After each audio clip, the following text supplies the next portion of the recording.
Buenas, buenas. Bienvenidos al podcast de Inteligencia Aumentada. En el episodio de hoy, ganando experiencia. Sin más preámbulos, empecemos.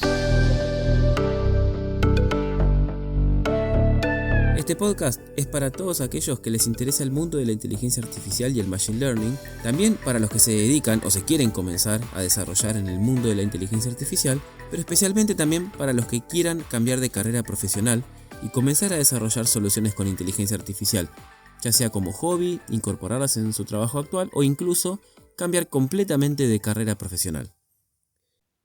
Bienvenidos nuevamente. Si están escuchando este podcast es porque seguramente quieren cambiar de carrera profesional hacia inteligencia artificial. Este es el tercero de una serie de episodios donde les compartimos los mismos pasos que yo implementé para cambiar de carrera profesional. Si no escucharon los anteriores, se los recomiendo. Primero porque son útiles de por sí, les va a dar un marco a seguir para emprender el cambio. Y segundo, para poder tener el cuadro completo de los pasos en orden. El episodio de hoy está destinado al tercer paso de esta metodología y corresponde a la etapa de ganar experiencia. Nosotros en los episodios anteriores vimos una manera de reconocer nuestras habilidades actuales e intereses de lo que queremos hacer o en los roles que nos quisiéramos desempeñar en el episodio 12 y luego comenzamos con nuestra formación en el episodio 13. Una vez que tenemos una base de conocimientos, es necesario saber aplicar todo lo aprendido. Por eso es muy importante la etapa de ganar experiencia y no quedarnos con los conocimientos teóricos. Originalmente esta metodología fue diseñada en 4 pasos, pero vemos que la etapa de ganar experiencia y networking originalmente era un mismo paso, porque el networking se hacía en lugares similares a los que recurríamos para ganar experiencia. Pero al momento de describir esta metodología y de detallar los pasos necesarios, vimos que en realidad ganar experiencia es un paso más extenso, más rico de lo que nosotros nos esperábamos. Entonces decidimos rebautizar esta metodología en una metodología de 5 pasos.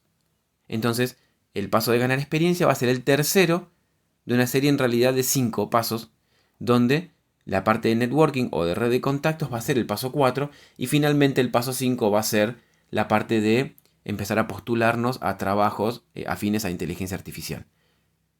Por eso, a continuación vamos a ver todo lo relacionado con ganar experiencia, poner en práctica todo lo que aprendimos en el paso anterior y en el próximo paso vamos a ver cómo establecer nuestra red de contactos que nos va a servir para la quinta etapa que tiene que ver con la postulación a trabajo finalmente.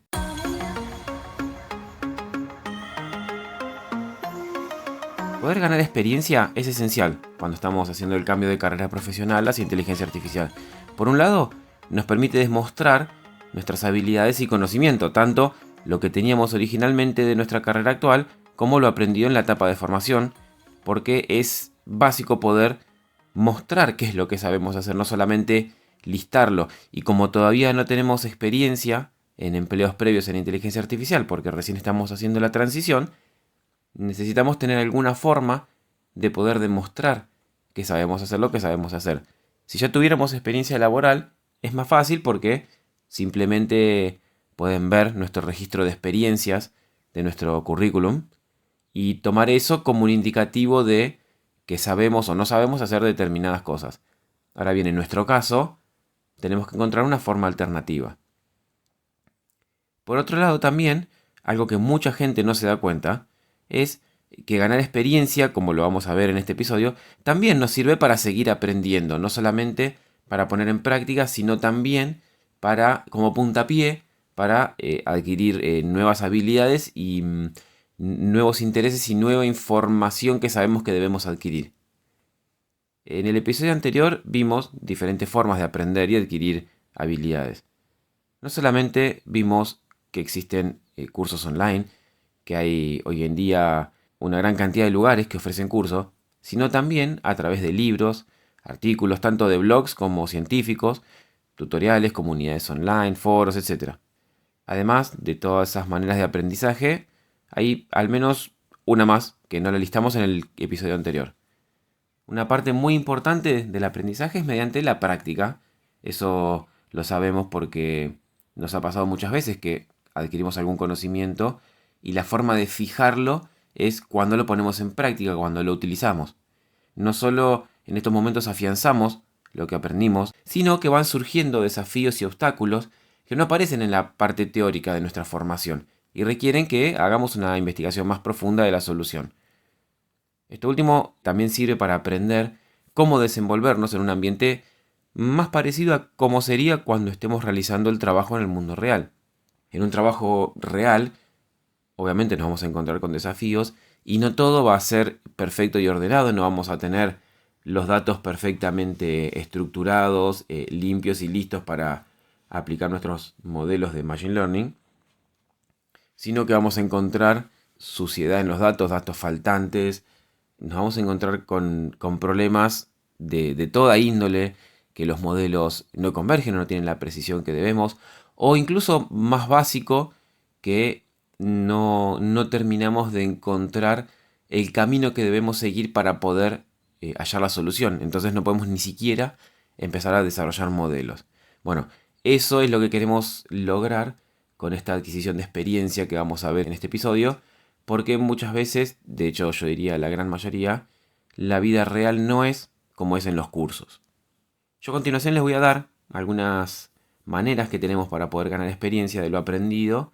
Obviamente, como digo siempre, esta lista no es completa, pero por ahí son los lugares o las maneras más comunes que se suelen usar para adquirir experiencia.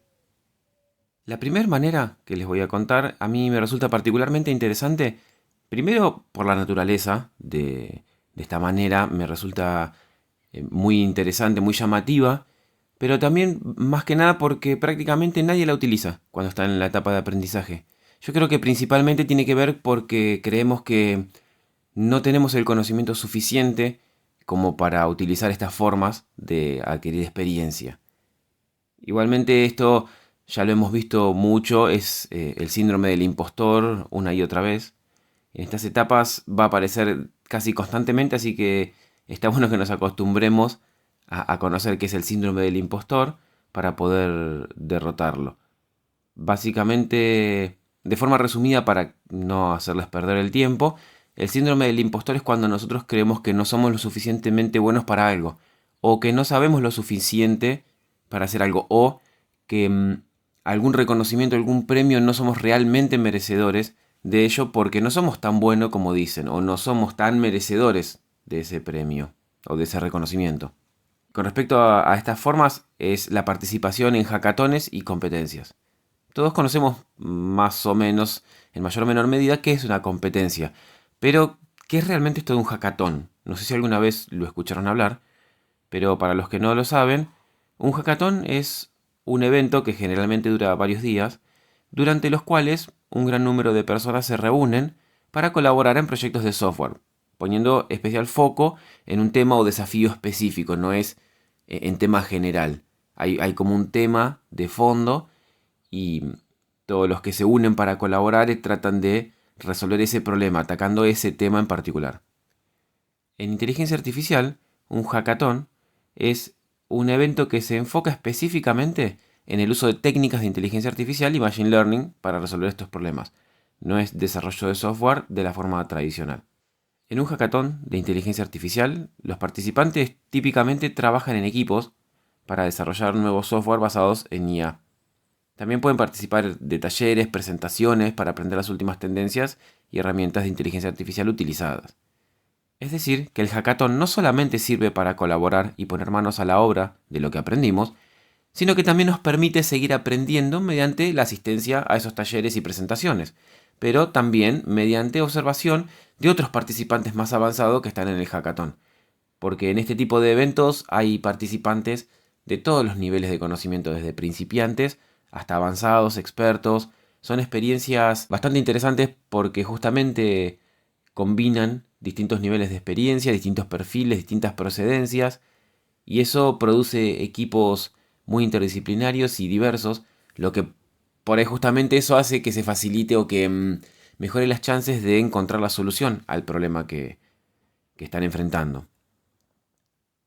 Justamente, de hecho, el objetivo de un hackathon de inteligencia artificial es impulsar la innovación y la colaboración en el campo de la inteligencia artificial, y también alentar el desarrollo de nuevas soluciones basadas en técnicas y herramientas de IA aplicadas a problemas del mundo real. Esto no son ejercicios teóricos, sino que son problemas reales de gente real que existen en el mundo. Estos hackatones también son ocasiones excelentes para aumentar nuestra red de contactos, que ya vamos a ver más adelante cuando hablemos de networking, pero al haber tanta gente interesada en inteligencia artificial, con todo tipo de perfiles y niveles de experiencia, es una ocasión ideal para empezar a establecer una red de contactos y empezar a conocer gente que está desarrollándose en el campo. Las competencias son eventos similares a los hackatones, pero principalmente se concentran más en el aspecto competitivo que en el cooperativo, como es en el hackathon. A menudo suele haber premios para el ganador de la competencia por lo que podría ser, no lo aseguro 100%, pero que el público participante pueda ser menos colaborativo que el del hackathon, básicamente por la naturaleza del evento. Todos quieren llegar a tener el premio, entonces inconscientemente incluso no colaboran tanto porque piensan que eso puede llegar a afectar las chances de llegar hasta la final y ganar el premio. Sin embargo, como no tenemos nada que perder al ingresar, podemos intentarlo tranquilamente, anotarnos en una competencia o en un hackathon y participar. A menudo se suele recomendar que entren en la competencia con un equipo, no solos, para poder tener un grupo más productivo, distribuir mejor las tareas, donde cada uno aporte un perfil más especializado en un aspecto en particular. Por ejemplo, alguno puede ser más experto en computer vision o en manipulación de datos o en manejos de APIs o scrapping o estadística, lo que fuere, pero teniendo un equipo aumentamos las chances de poder llegar a la solución porque cada uno tiene un área más específica en la que es más experto, entonces podemos apalancarnos en la experiencia de esa persona y que cada uno cubra el área que más domina. Aunque el objetivo final de estas competencias está centrado mayormente en ganar y obtener el premio, la competencia también es un buen lugar para poner a prueba nuestros conocimientos aprendidos. ¿Y qué es lo peor que podría pasar? Que perdamos o que no lleguemos a la final. No es nada, o sea, todo lo que aprendimos o todo lo que aplicamos desde que comenzó la competencia hasta que quedamos afuera, es ganancia, es experiencia aprendida. No tenemos nada que perder. Cuando mucho podemos llegar a perder si tiene algún costo de entrada a la competencia, algún costo de inscripción, pero no sería algo tan terrible ni tampoco creo que el precio sea muy elevado como para que sea algo prohibitivo. Así que una vez que adquieran algo de conocimiento, de formación de las habilidades, les recomiendo si pueden anotarse alguna competencia o algún hackathon. La segunda manera para ganar experiencia es la de proyectos personales. Realizar proyectos personales son otra gran forma de ganar experiencia, poniendo manos a la obra en casos concretos. Al igual que pasa con los hackatones, encarar proyectos personales también son muy útiles para seguir aprendiendo. Como nos pasaba con el hackathon, nos vamos a encontrar con un problema del mundo real y ahí no es todo tan prolijo y tan ordenado como en un curso teórico o como en un libro. Entonces nos vamos a ir encontrando con obstáculos y con desafíos que nos van a servir para seguir ampliando nuestros conocimientos, nuestras inquietudes y nos van a impulsar a seguir buscando la solución mediante otros mecanismos como comunidades online, tutoriales, libros o incluso consultar con expertos en inteligencia artificial que puedan saber cómo solucionarlo o que se hayan topado con problemas similares.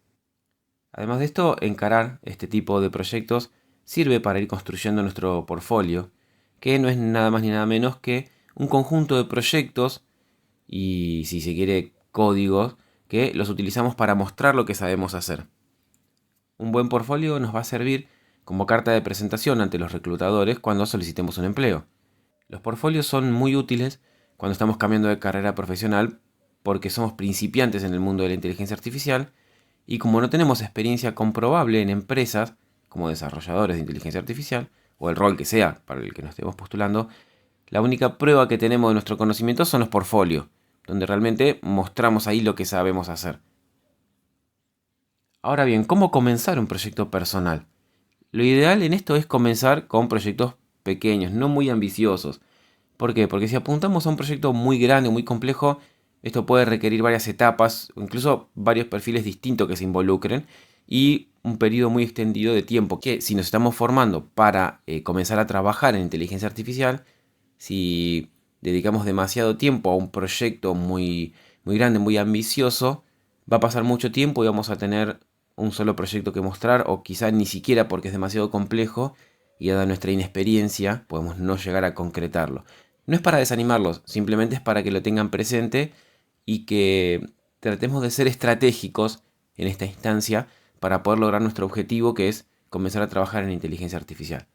Ahora bien, si lo que ustedes quieren es hacer algo más de emprendedor, algo más parecido a lo que son las startups, por ahí sí podemos ponernos con un proyecto ambicioso, empezar a trabajarlo, empezar a hacerlo crecer, a formarlo de a poco, y por ahí podemos llegar a tener algo más armado, más completo, funcionando, que realmente resuelva un problema de la vida real que no está resuelto todavía, y eso incluso quizás nos dispara a continuar con eso como nuestro emprendimiento y trabajar en inteligencia artificial no como empleados en una empresa, sino desde ese lado, desde el lado de emprendedores. Pero bueno, volviendo a la creación de proyectos personales para adquirir experiencia y armar un portfolio para presentar en las empresas cuando postulemos para posiciones, es mejor comenzar con una idea más acotada, de alcance más cercano, que requiera menos tiempo de concreción. Recordemos que la idea de realizar proyectos es la de ganar experiencia y afianzar los conocimientos aprendidos. La mayoría de las personas comienza con los proyectos típicos que se recomiendan en blogs o canales de YouTube. Estos proyectos suelen ser el de predecir los sobrevivientes del Titanic, estimación del precio de una propiedad basado en ciertas características del conjunto de datos como tamaño del terreno, tamaño de la edificación, cantidad de habitaciones, cantidad de baños, distancia al centro comercial, etc. Otro es clasificar el tipo de flor de iris a partir de 3 características. Y otro muy común, también muy utilizado, es el reconocimiento de caracteres. Este ejemplo es muy común cuando comenzamos a trabajar con redes neuronales, particularmente con Computer Vision, porque se utiliza un conjunto de datos llamado MNIST, que consiste en un conjunto de imágenes de caracteres, particularmente creo que son dígitos solamente, escritos a mano y escaneados. Y la idea es realizar un modelo que pueda aprender a partir de estas imágenes a reconocer un dígito escrito a mano. Después nosotros ingresamos un dígito escrito por nosotros y el algoritmo intenta reconocer de qué número se trata. Ojo, no hay nada de malo en comenzar con estos proyectos. No estoy en contra de ninguno. De hecho, yo también los utilicé cuando estaba aprendiendo sobre Machine Learning y sobre Deep Learning particularmente.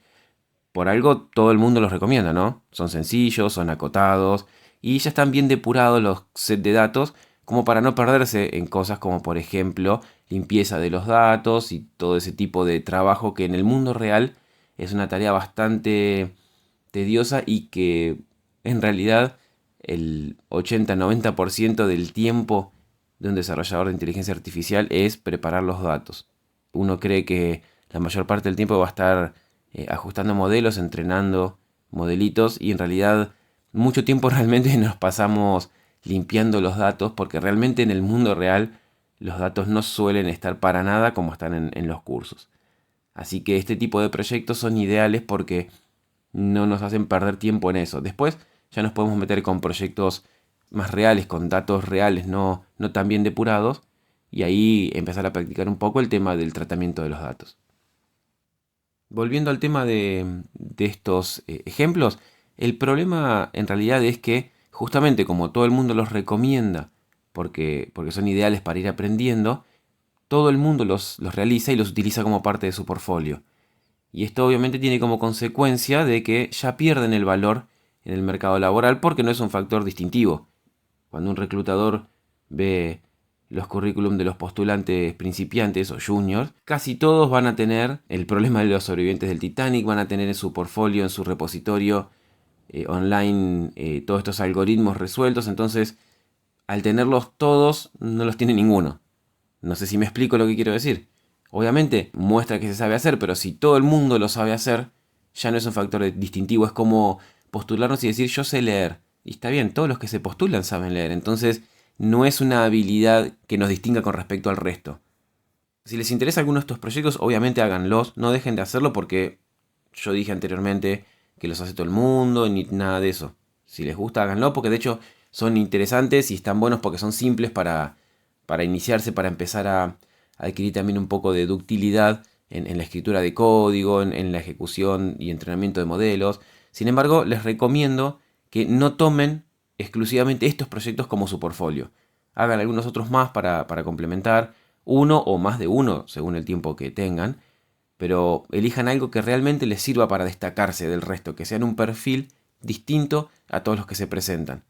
Sobre todo si este problema está dentro del subtópico que les interesa, ¿no? Recordemos que en lo que es Machine Learning particularmente, en lo que es Deep Learning, tenemos subgrupos, tenemos lo que es Computer Vision, tenemos lo que es procesamiento del lenguaje natural, lo que es forecasting o predicción de valores en el tiempo, tenemos generación de datos con GANs, generación de imágenes, generación de texto, generación de datos en general. Entonces está bueno que si nosotros nos interesa, por ejemplo, yo soy muy insistente, muy recurrente en el mismo ejemplo, nos interesa Computer Vision, hagamos proyectos relacionados con Computer Vision porque justamente queremos atraer la atención de reclutadores que están buscando expertos en Computer Vision, o principiantes junior, pero que sepan de Computer Vision particularmente. Algunos proyectos cortos que les podría dar como ejemplo, que ojo, también suelen ser muy recomendados por su simplicidad, entonces muchos de esos también puede ser que nos encontremos que otros los hayan realizado, pero bueno, no son por ahí tan comunes como los que le nombré anteriormente. Uno de ellos puede ser clasificación de imágenes, es decir, entrenar un modelo para reconocer objetos a partir de una imagen. Otra relacionada con esto es clasificación pero de texto.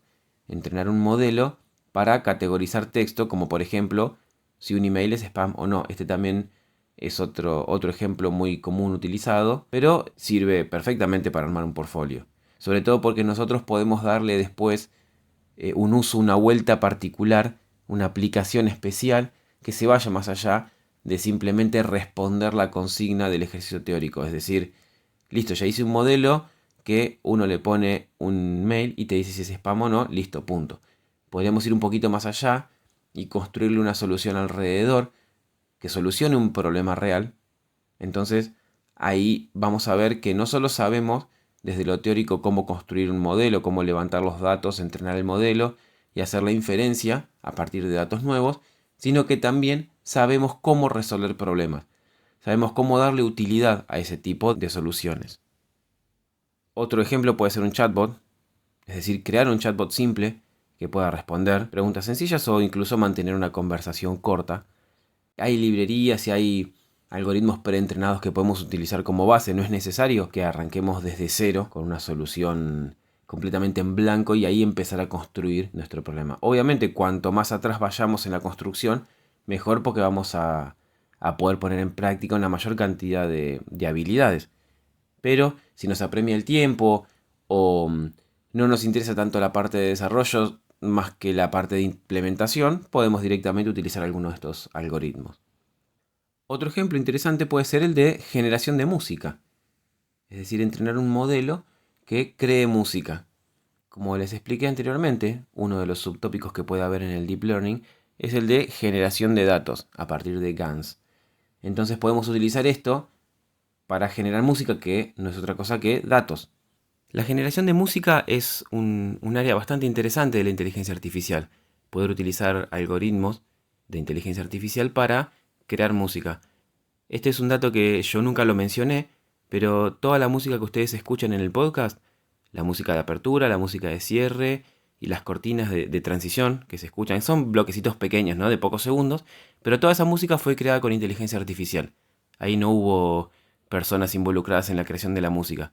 Utilizamos un algoritmo de inteligencia artificial que creaba la música con una cierta melodía, una cierta cadencia. Nosotros elegíamos el tipo de música que queríamos que genere y el algoritmo generó la música.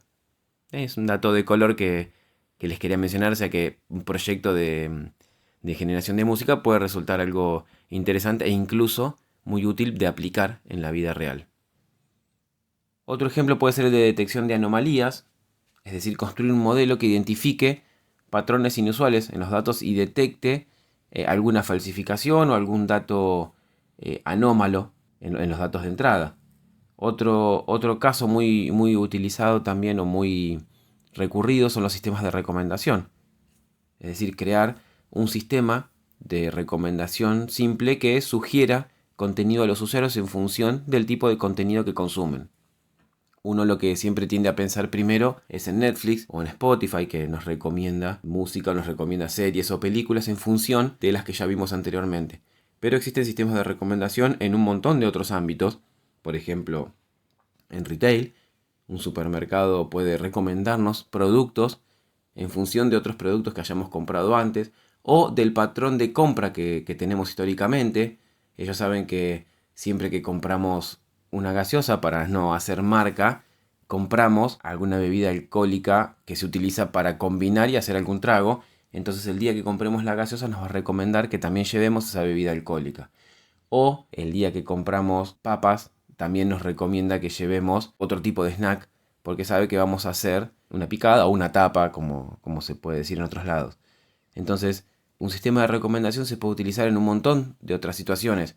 Podemos utilizar sistema de recomendación en la compra de ropa, en la compra de herramientas, en cualquier situación en la que puedan existir negocios donde un asesor nos dice, mira, ¿por qué también no te llevas esto con esto otro que te puede ser útil o que te puede servir o que te puede quedar bien? Bueno, en cualquiera de esas situaciones uno podría utilizar un sistema de recomendación. Acá también está en juego la creatividad de cada uno de ver si le podemos dar una vuelta original y encontrarle un uso, una aplicación, no solamente resolver el ejercicio de que le damos un conjunto de datos y nos saca como output la recomendación, sino también darle una utilidad, darle una aplicación práctica en el mundo real. Otro ejemplo que les quiero dar con respecto al procesamiento del lenguaje natural es la traducción de idiomas. Es decir, construir un modelo que nos permita traducir texto de un idioma a otro. De forma sencilla, no pretendemos que sea como Google Translate. Con que sea una traducción sencilla, es suficiente. Y por último, obviamente yo podría hacer una lista enorme de proyectos y seguir días y días listando proyectos, pero bueno, no es el punto, ¿no? Pero lo que quiero es darle una lista lo suficientemente grande de ejemplos como para que ustedes tengan presente al momento de empezar a adquirir práctica con proyectos personales. Entonces el último ejemplo que les quiero dar es el del análisis de sentimiento. Este también es un ejemplo muy típico que se suele utilizar, que es construir un modelo que determine el sentimiento de un texto, como por ejemplo si es positivo o negativo. Esto se suele utilizar mucho para analizar tweets, si los tweets son positivos o son negativos, pero se puede usar en un montón de otras situaciones, por ejemplo, en reviews u opiniones de un restaurante o de cualquier otro comercio, de una agencia de viajes, cuando uno está buscando opiniones, por ejemplo, en Booking o en lugares TripAdvisor para hacer un viaje, para ver si el hospedaje es bueno o no. Uno puede ir leyendo, pero si tenemos una gran cantidad de opiniones, quizás está bueno hacer un análisis de este estilo, donde nos arroja y nos clasifica los comentarios que parecieran ser positivos y los que parecieran ser negativos. Entonces ahí podemos discriminar y quizás reducir la cantidad de opiniones que vamos a leer. Y no solo esto, sino que también esto nos permitiría, por ejemplo, esto es lo que yo digo cuando hablamos de aplicaciones reales, no solo nos separa los positivos de los negativos o incluso de los neutros, sino también que ahí podemos hacer un análisis estadístico. Por ejemplo, si de un determinado hospedaje hay 100 opiniones y cuando hacemos esta clasificación vemos que hay 96 positivos y 4 negativos, no solo nos facilita la lectura de los negativos porque son solamente 4, sino que nos permite ver que el 96% de las opiniones son positivas y solamente el 4% son negativas, entonces eso ya nos está diciendo algo del lugar. Entonces esto no solo sirve para leer en sí la opinión y decir si es positiva o negativa, sino por ahí también para saber cómo están distribuidas esas opiniones, qué tantas positivas y qué tantas negativas hay. Bueno, y así hay un montón de proyectos que podemos tomar como ejemplo para adquirir experiencia, pero bueno, la idea era darles una lista como para que empiece. Obviamente, ustedes no se tienen que circunscribir a esta lista, elijan los proyectos que a ustedes les interesan, si tienen otros proyectos en mente, estaría genial que los apliquen. Si quieren compartirlo con nosotros, pueden mandarnos mensajes a nuestro canal de Instagram, @inteligencia aumentada, y ahí comentarnos cuáles son los proyectos que ustedes están trabajando, si ya están a mitad de camino en la transición o si están recién empezando, contarnos los proyectos que ustedes tienen en mente utilizar para practicar. Quizá siempre quisieron trabajar sobre un determinado proyecto, pero nunca supieron cómo, no tenían las herramientas, entonces lo tienen ahí en su lista de pendientes. Así que si quieren compartírnoslo, pueden escribirnos y y algún día por ahí incluso podemos hacer alguna publicación en Instagram o incluso en el podcast con un compendio de proyectos para ver qué hace cada uno, en qué proyecto están trabajando y cómo les está yendo, ¿no? Como una especie también de compartir en un espíritu de comunidad, que es algo que queremos formar también desde inteligencia aumentada, de que todos compartamos nuestras experiencias, nuestras perspectivas y mostrar qué estamos haciendo, qué sabemos hacer, qué no, y entre todos armar una comunidad, un equipo de gente que está haciendo la transición hacia el mundo de la inteligencia artificial, y los que ya logren hacer la transición, que se pongan del otro lado de la vereda, ayudando, tendiéndoles una mano a aquellos que todavía están cruzando el arroyo. Cabe aclarar que algunos de estos ejemplos que yo listé anteriormente suelen ser muy recomendados por su simplicidad, como yo se los mencioné, mientras que otros quizás requieren un conocimiento un poco más avanzado que el inicial. Entonces, fíjense bien qué tipo de proyecto van a atacar cuando estén armando su portfolio. No obstante, independientemente de esto, estos proyectos son una ocasión excelente para ir más allá de lo que se ve en los cursos, y también reflejaría que tienen un control mucho mayor sobre las herramientas de Machine Learning, desarrollo de código y resolución de problemas y comprensión de un problema y análisis de cómo deberíamos encararlo para resolverlo. En caso de poder, también es recomendable que piensen, como les dije, en algún proyecto propio, con un uso concreto de la inteligencia artificial para resolver un problema. Es decir, una aplicación que solucione un problema real que no esté resuelto o que la resolución no esté tan difundida, ¿no? Esto tiene varias cosas a favor. Por un lado, es un proyecto donde podemos aplicar nuestros conocimientos y ganar experiencia. Como es un proyecto del mundo real, nos vamos a topar con un montón de obstáculos y desafíos, lo que hace que se expanda nuestra mente, nuestros conocimientos, aprendamos a buscar en libros o en artículos o en tutoriales más información, nos va a ayudar a aprender a movernos como lo haría alguien que ya está trabajando en inteligencia artificial. También nos serviría para aprender a cómo encarar un proyecto de forma completa, ¿no? Desde la concepción en nuestra mente hasta la concreción de la parte técnica y luego la implementación de la solución en el mundo real. Y como encima es un proyecto propio que nosotros tenemos en nuestra mente, que tenemos ganas de hacer lo que nos interesa, que nos motiva, es un incentivo adicional para poder seguir avanzando. Todo siempre es mucho más fácil de seguir, mucho más fácil de hacer si encima nos gusta, si encima es algo que nos motive, que nos empuja a seguir. Por eso, si tienen un proyecto propio para avanzar, no solo estos que les listé yo anteriormente, se los súper recomiendo. Ahora bien, algo importante también aclarar es que independientemente del tipo de proyecto que elijan, es muy importante que presenten el proyecto de forma completa en su portfolio. ¿A qué nos referimos con esto? Por lo general, estos portfolios se suelen mostrar en páginas web propias que podemos crear nosotros, donde tenemos todos los proyectos listados con enlaces a los distintos proyectos, donde se explican y todo.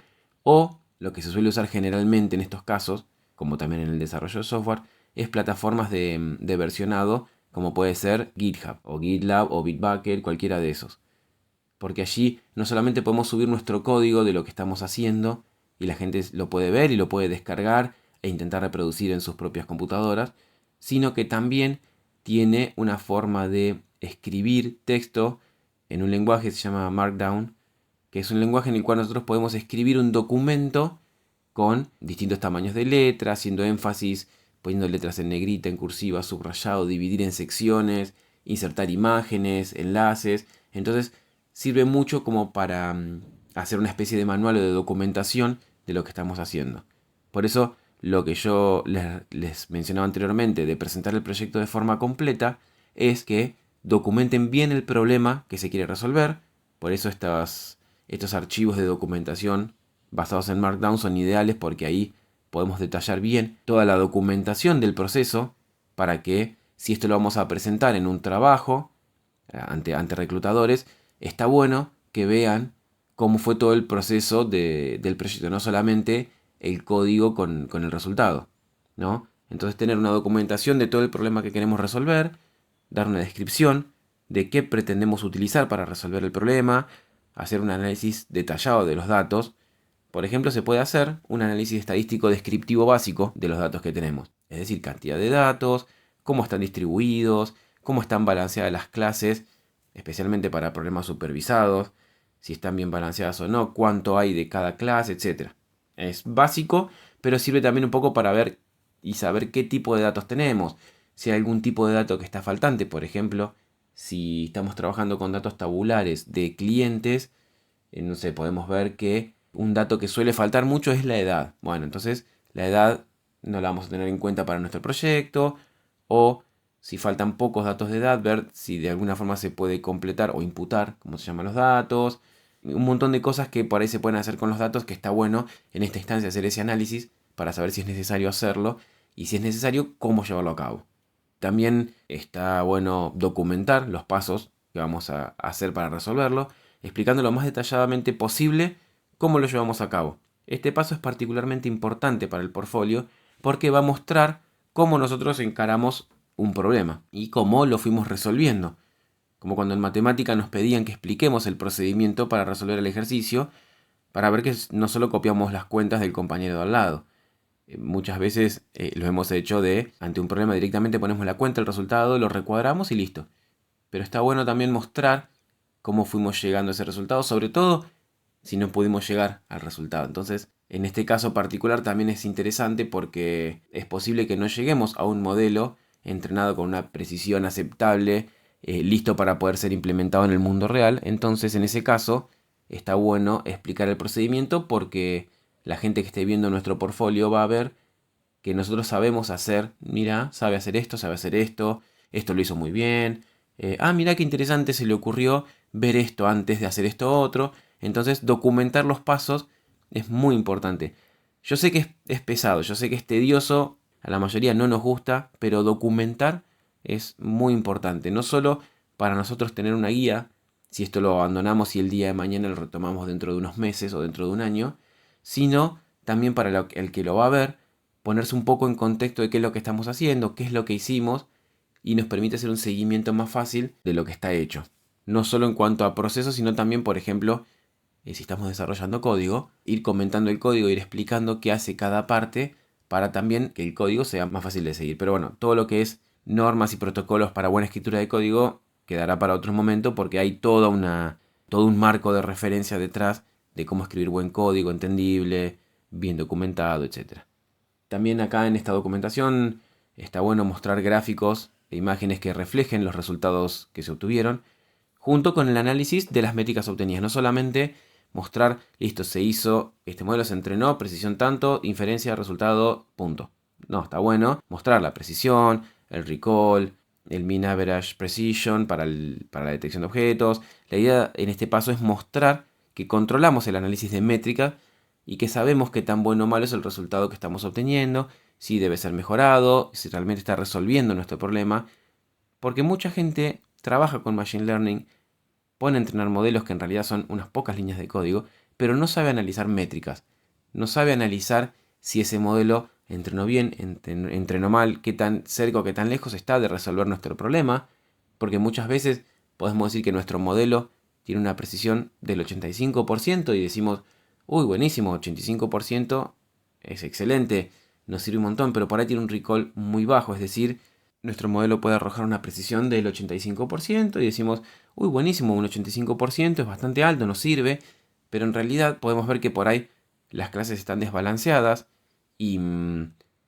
un caso binario, por ejemplo, en lo que tenemos dos clases, puede ser que el 80% de las imágenes, ya que estamos hablando de imágenes, pertenezcan a una de las clases. Entonces, que el 80% de las imágenes sea de una clase y que tengamos una precisión del 85% no es para nada bueno. Porque bien podríamos hacer un algoritmo que siempre diga que es de la clase 1 y le vamos a estar acertando el 80% de las veces. Entonces, construimos un modelo casi tan preciso como el que entrenó, simplemente tomando siempre como resultado la clase 1. Entonces, saber analizar las métricas es muy importante y muchas veces incluso puede ser un factor diferencial cuando estamos postulando para trabajos, porque mucha gente no sabe analizar bien las métricas. Eso forma parte de esa falta de conocimiento matemático también que a veces tiene la gente. Estas cosas que tienen que ver con números, automáticamente como que las separa y no les presta atención. Entonces, está bueno mostrar que sabemos manejar esto, ¿no? Y bueno, también obvio, vamos a mostrar cómo este resultado resuelve nuestro problema. No solamente documentar todo el proceso, sino en el resultado final, cómo resuelve nuestro problema, ¿no? Para que si logramos llegar hasta el final de la resolución, mostrar todo el proceso completo del proyecto. Piensen que esto para un principiante puede ser que sea demasiado complejo de resolver a la primera, por eso recomendamos comenzar con proyectos simples y cortos para también adquirir la experiencia de abordar un problema de inteligencia artificial.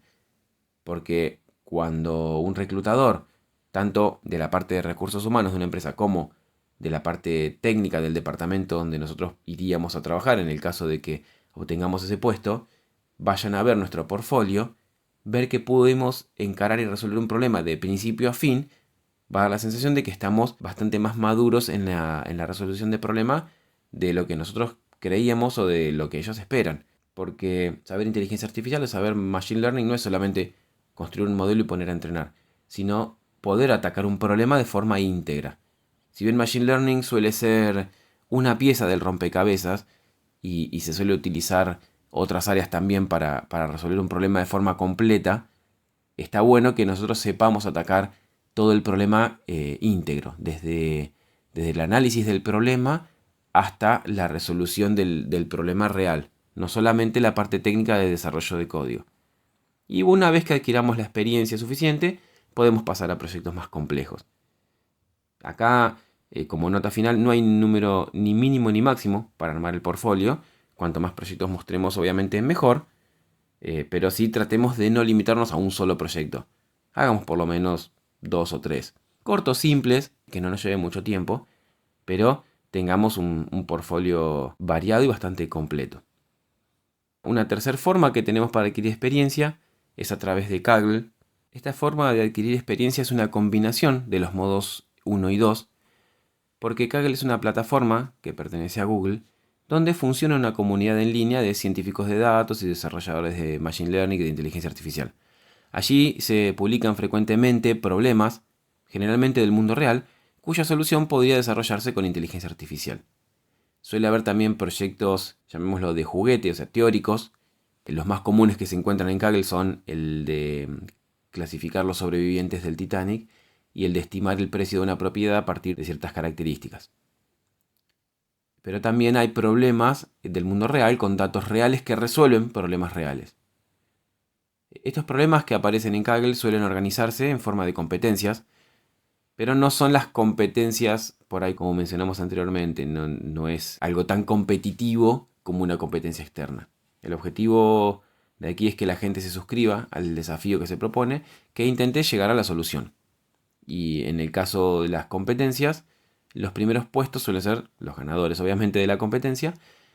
En la mayoría de los casos, el premio es meramente simbólico, es como un reconocimiento de que fuimos la solución que mejor performance tuvo, aunque en algunos casos el premio puede resultar en dinero en efectivo.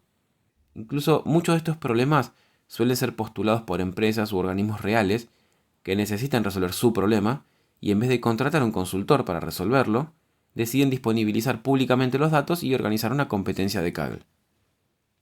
Los premios que hay pueden ser hasta del orden de $80.000, es decir, que no es para nada despreciable.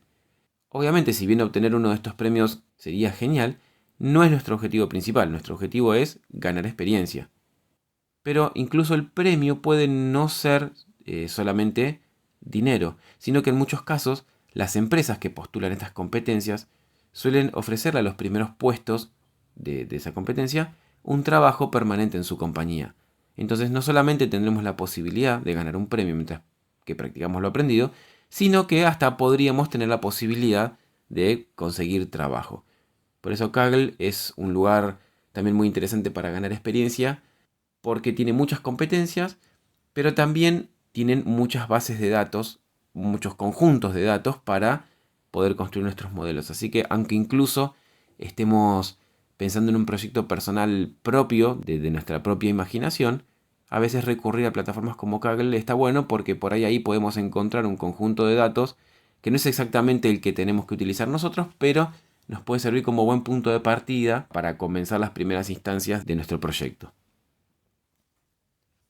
La última manera que les quiero mencionar para adquirir experiencia es la de pasantías. Como sabemos, en muchas áreas del ámbito privado existen empresas que ofrecen pasantías para roles junior o incluso trainee, es decir, perfiles en entrenamiento, que todavía no se pueden desenvolver de forma independiente. Si bien estos puestos no son exactamente igual a un puesto permanente en una empresa de trabajo a tiempo completo, son una muy buena forma de ganar experiencia, tanto en inteligencia artificial como en el ámbito empresarial en sí. Pensemos que muchos no, como fue mi caso, no venimos del ámbito privado, del ámbito empresarial, entonces tampoco sabemos la dinámica de cómo funciona una empresa. Entonces, una situación así es una buena ocasión para empezar también un poco a meternos en cómo es la dinámica de una empresa y aprender a cómo funcionan las compañías. Estas pasantías nos dan la oportunidad de poder experimentar el trabajo desde un punto de vista menos exigente. Suelen ser puestos de medio tiempo, las responsabilidades son considerablemente menores, contemplando que estamos en entrenamiento. Entonces, la presión que tenemos sobre nosotros mismos en llegar al resultado final del problema no es tanta como si estuviéramos trabajando de forma permanente en la empresa, ya que la responsabilidad recae sobre los perfiles de mayor seniority. Esto también nos permite ir conociendo cómo funciona el campo de la inteligencia artificial, cómo se manejan las empresas y cómo es el rol en el que nos estamos desempeñando. Nos permite conocer un poco más en qué consiste este rol para que cuando nuestro entrenamiento en la empresa finalice, si nuestro desempeño fue bueno, estaremos en buenas condiciones para continuar como empleados de forma permanente, pasando a ser parte de la empresa a trabajo a tiempo completo. Lo ideal aquí es buscar empresas que ofrezcan soluciones de inteligencia artificial o las utilicen y que tengan un programa de pasantías. Algunas empresas las suelen llamar programas de entrenamiento intensivo, donde también ofrecen un periodo corto donde los forman, justamente de forma intensiva, como dice el nombre, y los hacen experimentar por mano propia cómo sería el trabajo. Después, al cabo del periodo del programa, las empresas van a seleccionar a los pasantes con el mejor desempeño y les pueden ofrecer un puesto en la empresa, pero ya como empleados y no como pasantes.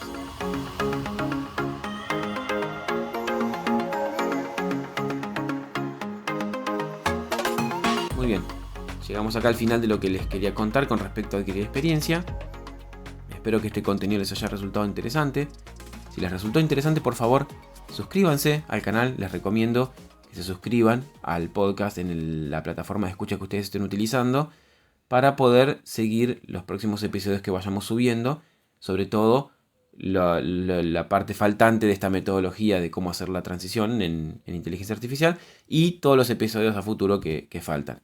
También, como les decimos siempre, pueden seguirnos en nuestra cuenta de Instagram @inteligenciaaumentada. Allí pueden dejarnos mensajes sobre todo tipo de comentarios, sugerencias, críticas, pedidos de contenido que por ahí quisieran que veamos más en detalle en el podcast o en la cuenta de Instagram, que hagamos contenido sobre algún tema en particular que a ustedes les interese, o si ven que alguno de estos temas les está faltando profundidad o quisieran que ahondemos más en algún tema en particular, nos pueden escribir ahí a la cuenta de Instagram.